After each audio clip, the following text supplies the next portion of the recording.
ഞാൻ ഒരു കാര്യം കൂടി പറഞ്ഞ് അവസാനിപ്പിക്കാം. ഇതൊക്കെ വരുമ്പോൾ ഇവിടെ ഒരു നിസ്സംഗത നമ്മൾ കാണുന്നുണ്ട്. ചില ആളുകൾ നമ്മൾ പ്രതികരിക്കും എന്ന് തോന്നുന്ന ചില കേന്ദ്രങ്ങളിൽ നിന്ന് തികഞ്ഞ മൗനവും ഒരു നോക്കി നിൽക്കലും ഒരു നിസ്സംഗതയും നമ്മൾ കാണുന്നുണ്ട്. അത് അതീവ ഗുരുതരമാണ്. അതായത് ഇവിടുത്തെ മൊത്തം മുസ്ലിം സംഘടനകൾ എല്ലാവരും ഇങ്ങനത്തെ വിഷയങ്ങൾ, അത് ഏതെങ്കിലും ഇതൊരു കോമൺ വിഷയമാണ്. ഇങ്ങനത്തെ ഒരു വിഷയം വരുമ്പോൾ അത് ഏത് സംഘടന എന്നുള്ളതല്ല, അത് അവർക്ക് അവിടെ പറയാനുള്ള റൈറ്റ് ഉണ്ട് എന്ന് ഇവിടുത്തെ മൊത്തം മുസ്ലിം നേതൃത്വങ്ങൾ ഈ വിഷയത്തിൽ എന്ത് ചെയ്യേണ്ടതുണ്ട്, പ്രതികരിക്കേണ്ടതുണ്ട്. ആ പ്രതികരണം വരണമെന്നാണ് എൻ്റെ അഭിപ്രായം. അത് ആ മനസ്സ് തന്നെയാണ് എല്ലാവർക്കും ഉള്ളത്. പക്ഷെ അത് അവർ പ്രതികരിക്കേണ്ടതുണ്ട്. അതേപോലെ തന്നെ സമുദായ രാഷ്ട്രീയം കൈകാര്യം ചെയ്യുന്ന ആൾക്കാർ, ഇപ്പോൾ സമുദായ രാഷ്ട്രീയ സംഘടനകളുടെ ഉത്തരവാദിത്തം എന്താ?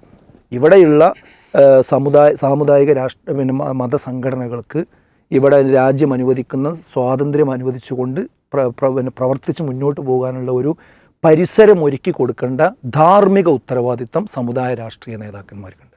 അവരിതൊന്നും കാണുന്നേ അല്ല.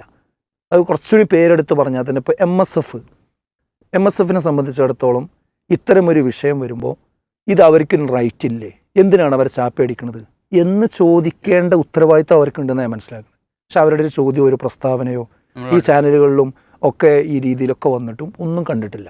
അവരിതൊക്കെ ഞങ്ങളിതൊക്കെ പറഞ്ഞാൽ ഞങ്ങളൊരു കുഴപ്പക്കാരായി മാറും, ഞങ്ങളും ഒരു തീവ്രവാദികളായി ചാപ്പ് കുത്തപ്പെടും എന്നുള്ള രൂപത്തിലേക്ക് ഒരു മനസ്സ് വന്നിട്ടുണ്ടെങ്കിൽ ഇതിൽ യഥാർത്ഥത്തിൽ ഈ ഇസ്ലാമോഫോബിയ പല അളവിൽ ഇന്ന് എന്ത് ചെയ്തിട്ടുണ്ട്, മുസ്ലിങ്ങളെപ്പോലും മുസ്ലിം സംഘടനകളെപ്പോലും സ്വാധീനിച്ചിട്ടുണ്ട് എന്നതിൻ്റെ ഒരു വലിയ തെളിവ് തന്നെയാണ് ഇപ്പോൾ നമ്മൾ കണ്ടുകൊണ്ടിരിക്കുന്നത് എന്നതുകൂടി പറയാതിരിക്കാൻ നിർവാഹമില്ല. മതനിരപേക്ഷ പ്രസ്ഥാനങ്ങളും എന്ത് ചെയ്യേണ്ടതുണ്ട്, ഇത്തരം വിഷയങ്ങളെ കാണുമ്പോൾ അതിനോട് പ്രതികരിക്കൽ അത്യാവശ്യമാണ്.